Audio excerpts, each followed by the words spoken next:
My வந்து அந்த தலைச்சம்புல my எப்படி எடுப்பாங்க? பாடி எரியும் போது அந்த மண்டையில இருந்து அந்த நீர் அந்த கொழுப்பு மாதிரிலாம் வரும்போது எடுப்பாங்க. அதை எடுத்து முடித்தோடனே எல்லாம் போயிட்டோடனே நம்மளுக்கு ஃபோன் பண்ணி கூப்பிட்டு கொடுப்பாங்க.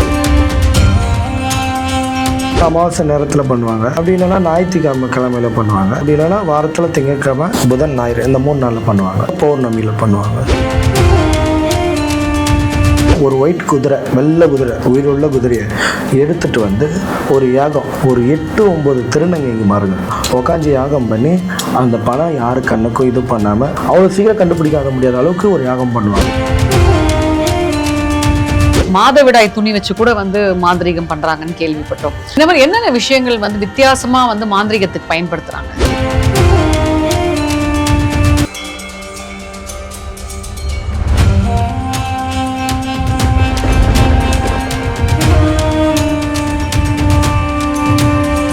யூ தமிழ் பக்தி நேயர்களுக்கு வணக்கம். இன்னைக்கு நம்ம கூட பால் முனீஸ்வரன் இருக்காங்க. வணக்கம். வணக்கம். மை வந்து அந்த தலைச்சம்புல மை எப்படி எடுப்பாங்க? அதாவது பார்த்தீங்கன்னா அந்த பாடி இருந்து பார்த்தீங்களா, அந்த பாடி எரியும் போது அந்த மண்டையில இருந்து அந்த நீர் அந்த கொழுப்பு மாதிரிலாம் வரும்போது எடுப்பாங்க. அதை எடுத்து முடிச்சோடனே எல்லாம் போயிட்டோடனே நம்மளுக்கு ஃபோன் பண்ணி கூப்பிட்டு கொடுப்பாங்க. அந்த நீரை வச்சு எப்படி மையா அதை கன்வெர்ட் பண்ணுவீங்க?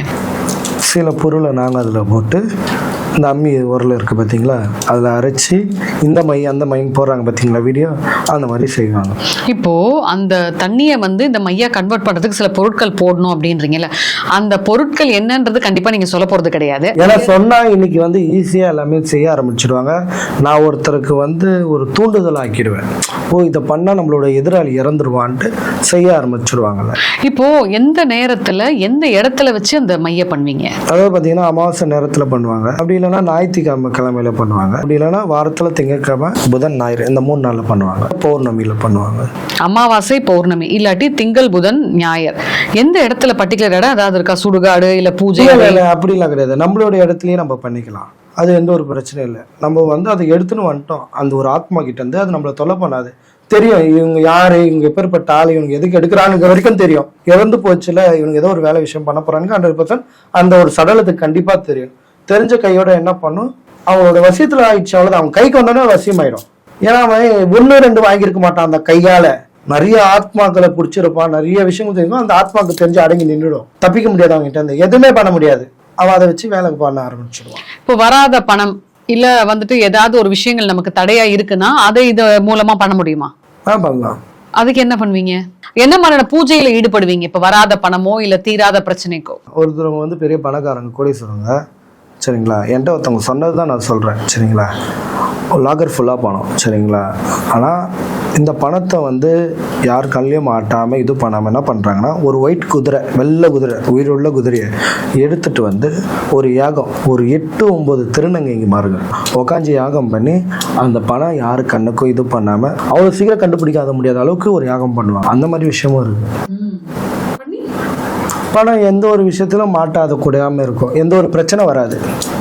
இங்க நம்ம இப்ப எந்த காலத்துல இருக்கோம்? இப்போ இந்த மாதிரிலாம் வந்து கண் கட்டி வித்த மாதிரிலாம் பண்றாங்களா? இன்னைக்கு ஒரு நகை கடைக்கு போறோம், தொடர்ந்து அவன் கடைக்கே போறான். என்ன காரணம்? அவன் ஏதோ பண்றான். அவனா மாந்திரிகமா படிச்சுட்டு வந்துக்கிறான். அவனோட இடத்துல அவனோட கோயில சில விஷயங்கள் இருக்கும். அவன் தாத்தா காலத்துல இருந்து இந்த விஷயம் பண்ணு.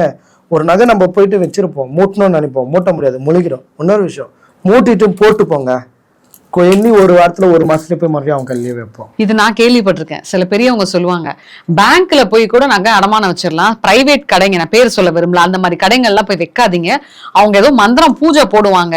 அவங்க நம்ம சாமி கும்பிடுறதோட மார்வாடி சாமி கும்பிடுறது அதிகம், பயங்கரமா கும்பிடுவாங்க. முழுகணும்ட்டு போடுவாங்களாம். எனக்கு தெரிஞ்ச ஒரு இடத்துல எப்படிமா பண்ணுவாங்க.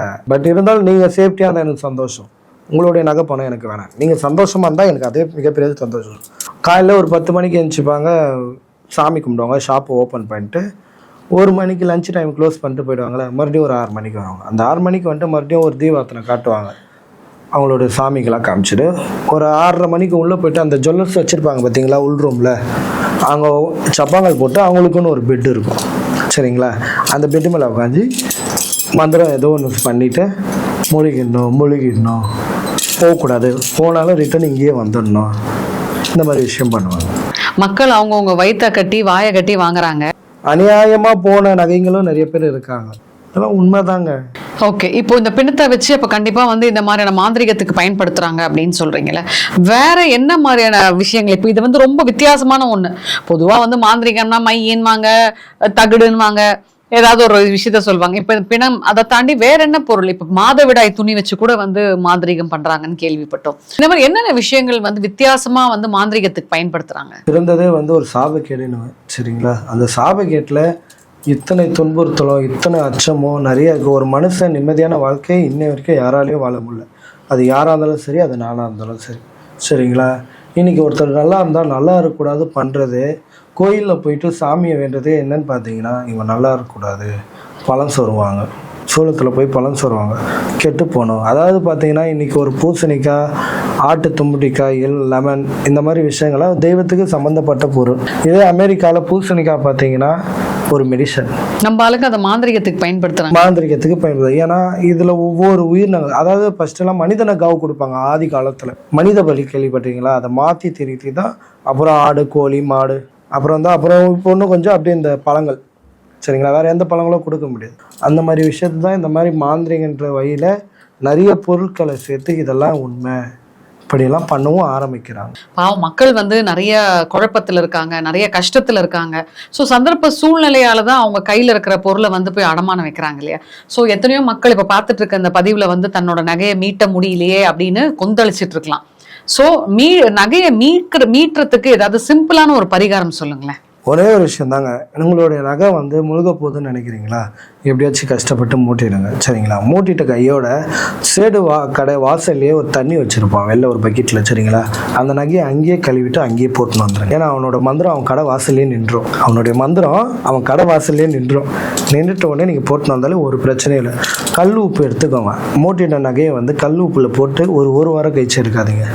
போட்டு மேக்ஸிமம் ஒரு வாரன்றது ஒரு 1 hour, ஒரு 3 hour, ஒரு ஜாடி, பீங்காய் ஜாடியில் போட்டு வச்சுருக்கோங்க, சரிங்க? எந்த ஒரு நகையை எடுத்தாலும் நீங்கள் ஃபஸ்ட்டு கல் உப்பு போட்டு பீங்காயில் போட்டு வச்சு எடுத்து உடனே போட்டுக்கோங்க, சரிங்களா? உங்களோட நகை அவ்வளோ சீக்கிரம் எளிமையாக போகாது. கணவன் மனைவி ஏதாவது ஒரு நல்ல ஒரு நிகழ்ச்சிக்கு போயிட்டு வந்தாலும் போயிட்டு ரிட்டர்ன் வர கையோட உங்களுடைய நகைகளை கைட்டு கல் உப்பில் வைங்க. கல் உப்பில் வச்சோன்னே உங்கள் கண்திருஷ்டி எல்லாமே அதில் இறங்கிடும். ஸோ ரொம்ப அருமை முனீஸ்வரன். அதாவது வந்து எப்போவுமே நம்மளோட மக்களோட நலனுக்காக நிறைய விஷயங்கள் நீங்கள் வந்து யோசிக்காம கொள்ளாமல் மக்கள் நல்லா இருக்கணும்ட்டு இந்த ஊடகத்தில் வந்து நீங்கள் நிறைய பதிவுகள் கொடுத்துட்ருக்கீங்க. மிக்க மகிழ்ச்சி. நன்றி. நன்றி.